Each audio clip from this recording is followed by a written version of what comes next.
Welcome back, everyone, to another episode of College Hockey Talk. On today's podcast, I'm joined by Minnetonka legend and former Minnesota Gopher, Kippin Keller.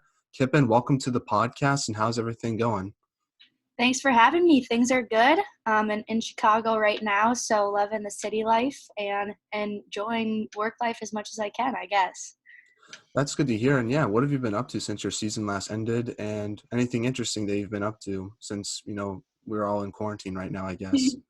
Yeah, my season ended during quarantine, so we were about to head to the Frozen Four, and COVID kind of shut us down. So my college career, I guess, ended earlier than I wanted it to, but I kind of took advantage of it, looked for jobs during quarantine, and ended up accepting a job and moving to Chicago. And I'm actually still work from home even in Chicago, so I've been able to travel a lot, and so that's been really nice and something that I've been doing quite often. Well, that's good to hear, and congratulations on the new job. Thank you, thank you. Now, I want to start off this podcast talking about the beginning of your hockey career. You're from Minnetonka, Minnesota.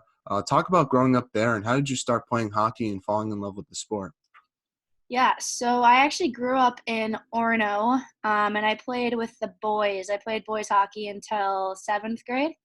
And then eighth grade, I went to Benilde for 3 years, and then I headed to Minnetonka my junior, senior year. And so I'm the youngest of four siblings, and we grew up on a pond. And so I started skating when I was 3 years old. And I kind of got into it because of my siblings and growing up in Minnesota, the state of hockey, it's just huge there. So everyone was kind of doing it. It's how you made friends and you're able to have all the resources to play. So that's definitely something that made me enter into hockey. Yeah, and who was your favorite player growing up, and do you try to model your game after their game? My favorite player growing up is 100% Sidney Crosby, and definitely try and model it, but couldn't execute it quite as well. But my dad grew up in Pittsburgh, so we were definitely huge Penguins fans, and I loved watching Sidney Crosby growing up. Oh, yeah, definitely a great player, not just on the ice, but off the ice as well. And yeah, just someone that I try to model my game after as well. Yeah, he's great. Now, before Minnesota, you played for your high school at Minnetonka. Talk about your experience there. Yeah, Minnetonka was awesome. I think I had maybe 6 to 7 girls going D1 along with me. So it was a great team, a great school to kind of gain experience going into that college atmosphere. And my coaches were also amazing and definitely prepared me for that next step in my hockey career, which was awesome. Yeah, what was it like to play under Coach Eric Johnson, and what did he teach you about the game that you didn't know previously before you went to play high school hockey? Yeah, EJ was great. I mean, he taught me a lot of systems within hockey. And so I guess going through, middle school, a little bit of high school, I wasn't really knowledgeable on as many systems. So he definitely taught us more, breakouts, defensive zone, offensive zone, face-off plays. And that's something that I didn't really focus on before. And he definitely helped with that, which really prepared me going into college. Yeah, and what is the Minnesota high school hockey scene like, and what's it like being a player in that atmosphere and setting? Because I'm not from Minnesota, and just watching the clips on YouTube, it seems pretty amazing. Just the whole state tournament setup and just all of that atmosphere. It's awesome to watch just from an outsider perspective. But what's it like being a player in that atmosphere and setting?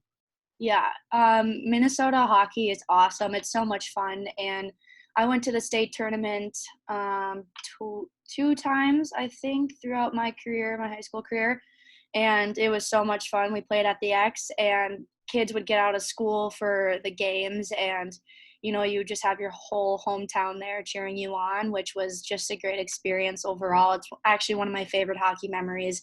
Although it was in high school, it was just a lot of fun being there, and you got to go to the expo and just be with all your friends and have your friends cheering you on. So it was a lot of fun, and the atmosphere is definitely awesome. Yeah, and how did your time at Minnetonka help prepare you for college hockey? It definitely prepared me. Like I mentioned, my coaches were awesome and were able to prepare me on systems because that's huge in college hockey, as well as playing alongside my friends who are also going to D1 hockey push me to become a better player each and every day, and work hard and work on my skills and grow. So that definitely prepared me for and then also being surrounded by great players as well. Yeah, you were just mentioning some of the great players that you were surrounded by that helped your hockey development. You also got to play with some D1 commits, notably Presley Norby, who won the Ms. Hockey Award in 2016 and then went on to have a very successful career with Wisconsin. Elaborate more of what's it like playing with those D1 caliber players and at high school, and how does that help prepare your hockey development or enhance your hockey development more once you get to college? Yeah, it was awesome playing along Presley. She's actually one of my best friends growing up in high school. So it's kind of funny because we were line mates at Minnetonka, but we were enemies going into college. And so playing with Presley was great. I mean, she pushed me to be better each and every day. That girl has an amazing work ethic and definitely inspired people on our team, especially me. Even though she's my best friend, I looked at her and I loved her work ethic and I wanted to match that. And so she pushed me each and every day to be better, and we made each other better, which was awesome. And then playing her in college was also a lot of fun. It's actually funny because we both just moved to Chicago, so I'm not too far away from her right now. We hang out like every weekend, so it's a lot of fun. That's awesome. Now, you also got to participate in 3 USA hockey camps. Talk about those experiences and what did you take away from them? Yeah, those were awesome. Definitely made me focus more into hockey because I was also a soccer player and I was looking to play soccer in college actually before hockey. They recruit a little bit earlier, so around my sophomore year, I was looking to play soccer. But then when I started getting more involved in these USA hockey camps, I started kind of changing my thought. Maybe hockey would be the route, but definitely was a hard decision for me to figure that out throughout high school. But when I went to these camps, I just, tried to gain more skill. I don't know, let's work hard and figure it out from there. But actually, Coach Frost was one of my coaches at USA Hockey Camp, which I think helped me out a lot going into the University of Minnesota. Yeah, how did playing another sport like soccer help your hockey development? Because I think a lot of times I notice that a lot of kids these days get burnt out because they just play one sport throughout the entire year. Do you think playing soccer helped your hockey development and helped you fall in love with the game of hockey even more? Yeah, for sure. I mean, in different ways, it helped me. I would say the burnout is huge. I never was a kid to focus on one sport ever, and I do think people do get burned out, but some people don't. I guess it just depends on who you are and how much you love the game. But I loved playing soccer in the summers and during soccer season. I loved hockey during hockey season, and I think that helped me out a lot. Because kind of towards the end of your season, you're like, all right, I'm ready to be done. And then I kind of jumped into excitement into my hockey season, but being able to switch it up was a lot of fun, and I think it helped me just with my overall athletic ability. Some things could go into hockey and go into soccer, but I think overall the athleticism part was huge. Was there any moment during your high school career when you wanted to just focus on hockey? Like, was it during those USA hockey camps when you realized this is something I want to pursue to be a D1 athlete in hockey, not just soccer? Yeah, so when I committed to the University of Minnesota, that was the beginning of my junior year of high school. And so I finished out my high school soccer season that fall, and I finished out my club team soccer season that year. And then my whole senior year of high school, I focused on hockey that whole year. So that's kind of when I transferred. Yeah, transitioning to your recruiting process, what was that like for yourself, and why did you choose to go to Minnesota and play hockey there? Yeah, the recruiting process was definitely stressful because what kind of kid knows where they want to be at 16 years old? But um, I grew up in Minnesota, so obviously I looked up to the Gophers. It was a dream to play for them. I actually didn't really ever think that they would reach out to me. So the day that they did, it was just, a huge dream of mine. And when I went and visited, the coaches were awesome. Then they not only were great coaches that were going to make me a better player, but they actually cared about you and they cared about their culture and the environment that you're in and your academics. And so that was huge for me because I definitely wanted to be a part of a great community going into college. Yeah, what was it like playing under Brad Frost, and how did he help your hockey development when you were in college? Yeah, I can't thank my coaches enough during college because I had a lot of injuries in college. And so um, they just taught me a lot of not just hockey lessons, but life lessons throughout college. And I think I became not only a better hockey player, but a better person by the time I graduated. So it was really awesome to have people as coaches that, not only coached me on the on the ice, but they also I looked up to them and they guided me throughout my just normal life, everyday challenges. So Yeah, what was the biggest adjustment you had to make to your game after playing your first few college hockey games? Was it more the mental side of the game, making quicker decisions with the puck, or was it the physicality since you were going against players that were 4 or 5 years older than you were at the time? yeah, when I was a freshman, it was crazy because I came in very little, and all these girls were already doing their weightlifting and all that stuff. So it was definitely intimidating, especially playing with someone like Lee Steckline, who's like way, way taller than me, and Danny Cameronese and all these amazing players. So it was definitely intimidating, but I just focused on what I could control, which was just my attitude and my effort, and tried to work hard every single day to get better and ask for advice and practice before, practice after, and just did really anything that I could and just looked at the positives, focused on that. Yeah, in your first year with the Gophers, your team struggled in the WCHA playoffs, losing in the semifinals to the Duluth Bulldogs. What did you take away from your first WCHA playoff experience after that semifinal loss? That that was so long ago, I feel like, but I definitely, I honestly can't really remember that game because I knew that we were gonna make it into nationals, and I know that was tough. I think we wanted to win that game, but I think we were looking at it as that we wanted to beat them the next game, and we wanted to get them the next game, and so we did, and that is what led us to the Frozen Four, which was awesome. Yeah, you got revenge against the Bulldogs in your first national tournament experience, beating them 1-0 in the first round. How did it feel to bounce back on the road and move on to your first Frozen Four appearance? I remember that game being super stressful because it was so close. But actually, one of my girls in my class scored that game winner, Patty Marshall, and so it was really cool to see her score that goal. And then also was just so exciting because I think after a big and tight win like that, it feels so much better to move on. Yeah, and you then played Clarkson in the Frozen Four your freshman year. Talk about what you remember from that game and what did you take away from your first Frozen Four appearance?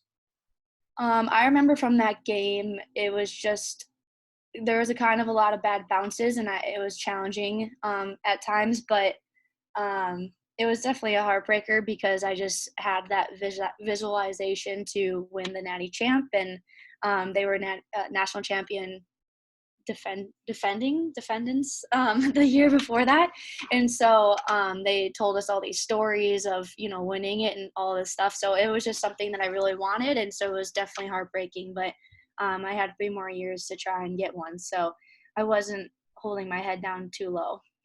Yeah, what's it like to be in the Frozen Four? I've been to one Frozen Four for the men's side in 2015 when I was in Boston. It was an incredible experience for myself. Just the whole atmosphere, the pep band. It seems like it kind of was similar to the state tournament in Minnesota in some ways. What was it like for you in your Frozen Four appearance? Yeah, the Frozen Four was awesome just because the state tournament was awesome, but that was in Minnesota where the Frozen Four, I was traveling all around the country. And so that was a lot of fun. And, also just walking into the arena and knowing you're there just felt so surreal. And being on TV and all those things and having your family there and to cheer you on, it was definitely a great experience. Yeah, and you started off your sophomore year playing the Korean national team. What was that game like, and how did it feel being part of something bigger than hockey and trying to grow the sport? Yeah, that was awesome.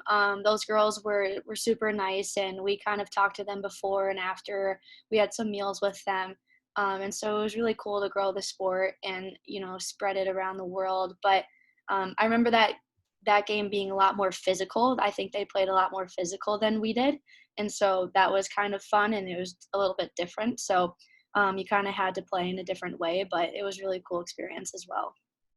Now, during your sophomore season, you won your first WCHA championship, beating Wisconsin 3-1. What emotions were you feeling after that game and getting your first WCHA championship win?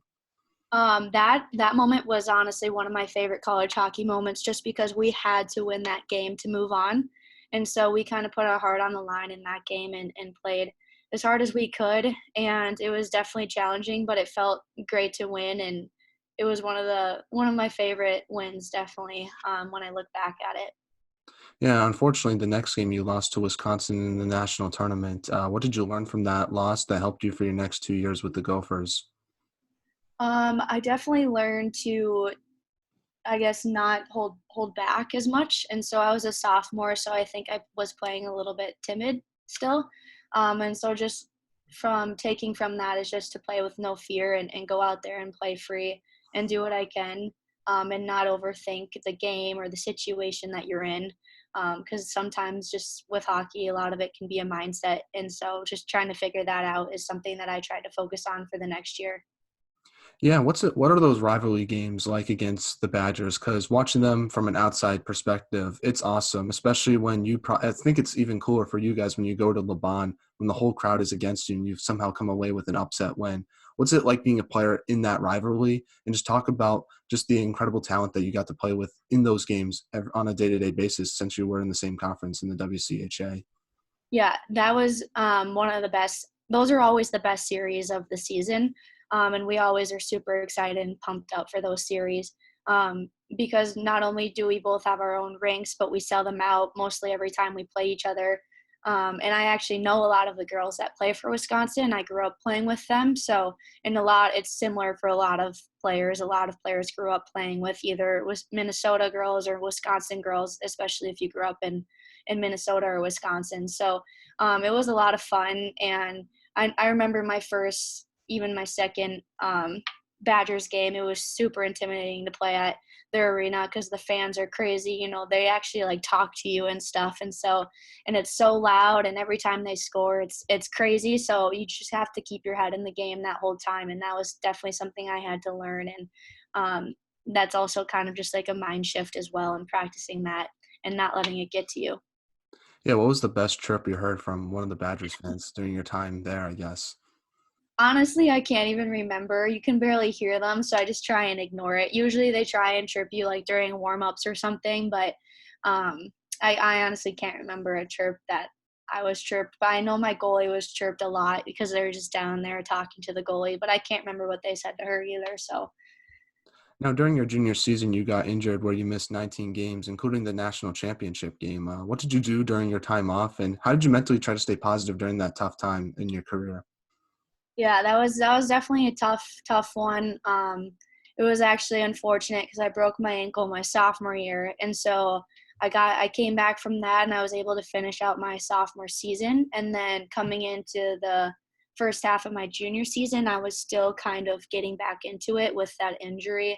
I wasn't like held back from it, but it definitely was still bugging me, I guess. And then by the time I was over it, I tore my ACL, and that was kind of devastating. It was a season-ending injury, and so I knew I had one more year left, and so I just wanted to work hard and recover for my senior year. But also, I think I went into a different role within my team, and I was trying to be more supportive of my teammates and cheer them on and do little things that I could do just to, I guess, keep the environment optimistic. And um, yeah, I get that's really all I could do, but it was tough. But Yeah, what's the recovery process like for an ACL injury? Because it seems pretty common, especially among athletes, and it seems like it's like a long process. And how do you try to deal with that? Because I've never really injured my leg, but it seems pretty tough to deal with that pain and just the whole process of trying to get back on the ice.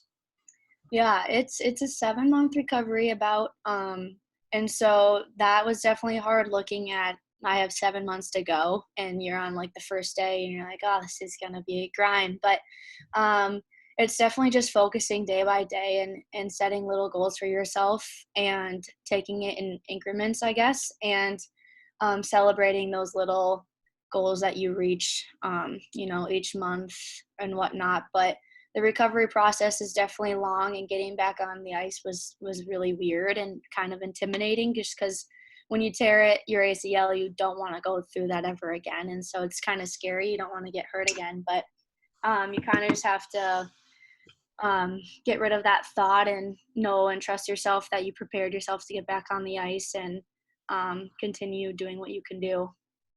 And coming into your senior year, what type of leadership did you want to bring to the team? And were you more of a vocal or lead by example type of player? I was definitely vocal, and I wanted to bring a leadership where I could just be inclusive and be someone that, the underclassmen could go to for help if they ever needed anything, and just always kind of be there for support of my team. And I don't know, I looked at my team as like a family, and so I just always wanted to be there for them with anything.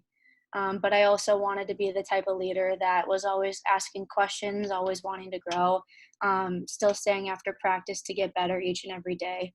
So the younger classmen can look at that and do the same. And you lost to Ohio State in overtime in the WCHA semifinals. What do you remember from that game? And especially since that ended up being your last college hockey game you played. Um, I remember that being heartbreaking because there was honestly started to become a rivalry with Ohio that year, because they were definitely growing and they were a really good team, and so we knew that was going to be a hard game, and so that was a heartbreaking loss. Definitely didn't think it was going to be our last one, and we were kind of getting ready to come back at them for our next game, but I also have a lot of friends on Ohio as well, so it was definitely a fun game to play, but yeah, that was tough. That was a tough loss. Yeah, and you were supposed to get some revenge against Ohio State before the season got shut down because of the coronavirus. Where were you when you found out, and what was what emotions were you feeling after you found out that news, knowing that your college career was over? Yeah, that was weird. I just remember, the last couple of weeks, them telling us that they were changing all these things. Like it was close family could come to the game, and then it was no one could come to the game. We're playing with no one. And so even hearing that was tough just because it's such a big game. We had all our friends and family wanting to come to this game. And so that was tough, but then we just kept practicing. And I remember we were at practice that day and we heard the NCAA men's basketball tournament got sent off the court. And that's when we were kind of like, okay, well, if they cancel their season, then our season's canceled as well. And so we had to wait actually that whole day to figure it out. And we had practice, we had team meal, and then at like 4 o'clock, our coach texted all of us in the group, and that's kind of when we knew. And we had to meet at the rink. And so when I heard the news, it was, it was crazy. I didn't really believe it, but yeah, I don't know. I guess it was tough. I don't really know my emotions. I was just kind of felt weird, and it was sad that you couldn't finish out the senior season, especially because it was one that I wanted to win the national championship that year, and get that. But you can't really do anything about it, so you just have to move on and focus on other things. Have you tried to move on after that news happened? And have you ever thought about during the summer or during this time, just thinking about what could have been if you got to play that game against Ohio State and I guess win a national championship your final season with the Gophers? Yeah, it was definitely hard. I mean, we had a lot of team bonding time, I guess the week or two after that. And then we all had to go home eventually, and I think that was the when it hit the most with a lot of girls, because you had to go straight into quarantine, and so obviously the whole world was suffering, and so it was hard. Yeah, I mean, I had an online graduation and all of that stuff, but I kind of just try and not look back, and I try and look back at all the good things that college hockey brought me, and my teammates and my coaches, and take that in, and not try and look at the negatives that happened to me. And I mean, there's nothing I can do about it. So I didn't really want to sit there and sulk about it much, and just try and move on with my life, focus on my career, and take that next step into my journey of life. So Yeah, and on a more positive note, you got to play with some really good players on your team, and I was wondering if what was it like to play with some of them? What was it like to play with Taylor Heisey, and what was it like being her teammate both on and off the ice because she's one of the top players in the country right now? Taylor Heisey is unbelievable. I have all but good things to say about that girl. Has the strongest work ethic ever, and she's fun to be around, and she's definitely motivates others to be better. Like everyone around her, I can just see. I mean, she's the type of girl that's constantly working to get better, constantly shooting pucks, constantly stick handling, constantly, going. the extra mile just to be better, and she works her butt off in each and every game and each and every practice, and she's the most competitive person I've ever met as well. But I was actually really close with Taylor, and she's a great person and a great girl, so I loved playing with her for sure. Yeah, and you also got to play with Emily Oden. What was it like being her teammate as well, both on and off the ice? Emily Oden is another one of my best friends, and Emily's awesome. We were actually best friends off the ice. Probably one of my closest friends my senior year, but she's a goofball, and she always lightened up the room. She always lightened up hockey in general, and she was a lot of fun to be around as well. And so I loved being her teammate and her friend throughout the last 2 years of my college experience. And she's a great player too. And you also got to play with Sarah and Amy Potomac. What was it like being their teammates, both on and off the ice? Because they're just, it's so much fun to watch them as a fan, and they're such great hockey players. Mhm. They're a great duo. I also they're also goofballs. I feel like everyone on our team is just a goofball, but they definitely made me laugh all the time together with their just jokingly bickering and stuff, but they're also amazing hockey players, and they're definitely very hard workers as well, and they're there for a reason because I mean they're constantly working on growing and getting better each and every day as well. But both amazing hockey players, and I love them both. It's really sad for Sarah to had her career end early. I know that was really hard, but and Amy had an injury this year as well, so definitely a struggle. But I know that they're gonna come back strong and come back hard. So We're now in the non-hockey segment of the podcast where I ask you some non-hockey questions. My first one is, what's your favorite outdoor activity? I know you're from Minnesota. There's a lot of cool things to do outside, like go to the lake. What do you personally like to do outside? yes, definitely go to the lake. We're a huge lake family. We have a boat, so we love to wake surf and ski and wakeboard and tube and do all those things. And so the lake is definitely my favorite part of Minnesota. But I also I just went to Colorado and went skiing, and I love hiking, biking, running, everything outside. I'm very outdoorsy, so love all those activities. Yeah, I'm definitely more of a beach guy. There isn't that much lakes where I'm from, but no, I definitely, if it's, I want something I'm going to try to do this summer is kayaking. So I'm excited to see how that goes. Sweet. Yeah, kayaking is fun, paddleboarding is fun, all that great stuff. Yeah, it's also a good workout too. So I hope it's fun and it helps my health a little bit, which is exciting for myself. Yeah. Now, who is your favorite actor or actress? I gotta say Jennifer Aniston or Emma Watson. Actors, like Brad Pitt probably, or Leonardo DiCaprio, I would say. So those are definitely some of my favorites. Yeah, I'm a big Zac Efron guy because he's such a good actor, but he's also a good singer and he can just do it all on the screen. So that's why I would pick him. Now, what music do you like to listen to that pumps you up before a game, or what music do you like to just listen to in general, I guess? I love music, and so I love all genres of music. Before a game, I definitely like to listen to more like pop, rap songs. But in general, I like to listen to country, R&B, folk music, old school music, um, really anything. I love music, so That's awesome. Now, what is the worst commercial you have seen recently and why? oh my gosh, I don't even know the last time I've watched like normal television. I don't really watch TV that often. And if I do, usually it's Netflix or something. So I can't even tell you a commercial that I've seen lately. All right. Now, I want to ask you some questions about some of your teammates. Who was the funniest teammate you had at Minnesota? Because you were saying that a lot of them were goofballs, in your opinion. I gotta say, Amy Potomac made me laugh quite often. She's very funny. Olivia Knowles is right up there, and I would say Odin as well. Odin's funny. Um, Yeah, I gotta say all those girls are very funny. Now, who had the best style on the team, in your opinion? Best sell on the ice? Let's do both on and off the ice. I gotta say Emily Odin has great style. We used to borrow each other's clothes all the time. On the ice, I gotta say everyone has pretty good style. Sarah Potomac had pretty good style. Um, Olivia Knowles as well. I don't know. honestly, everyone on the ice, off the ice, I would say Odin. I borrowed her clothes the most. Now, what is the hardest class you've ever taken in college?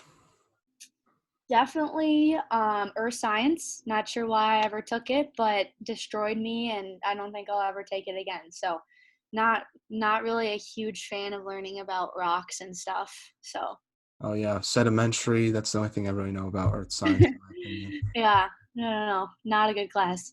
Now back to some hockey questions before we let you go. What do you think should be done to help grow women's hockey since you've been in it for such a long time when in college and in high school as well? Yeah, I mean, I think if someone could start up more girls hockey camps just around the country, I think that could get it going just so you can put your kid in it, at a young age and see if they like it or not. But at least there's camps to be there. But the biggest thing is just building more arenas and building more places where people can actually go and play. Just that's like a huge part of it. So, but definitely would love to see more women's college hockey teams like in Michigan or Notre Dame or places like that. That would be awesome. Definitely. Now, what advice would you give a younger player trying to make D1 college hockey? Trying to make D1 college hockey or playing in D1. Trying to make it like if you're in high school and you're having trouble getting like recruited, Yeah. what advice would you give that type of player? I would definitely just say try and go to as many different camps as you can, depending on how young you are. But just being able to make those connections, definitely play AAA hockey. I mean, I played high school hockey, but I went to a ton of different prospect camps, elite league. I played on, club AAA teams, and with those teams you can travel around the country, and so you're getting different eyes on you. But in the terms of growing as a hockey player, it definitely takes a lot of practice, like anything in life, and so putting in the extra work and putting in the extra mile. So that could be staying after and shooting pucks, going early and shooting pucks. I mean, I would wake up before school and I would practice hockey, and then I'd practice after school, and then I'd practice at home, and just constantly practicing and watching hockey is really the best thing that you can do to get good at anything. It's just that practice.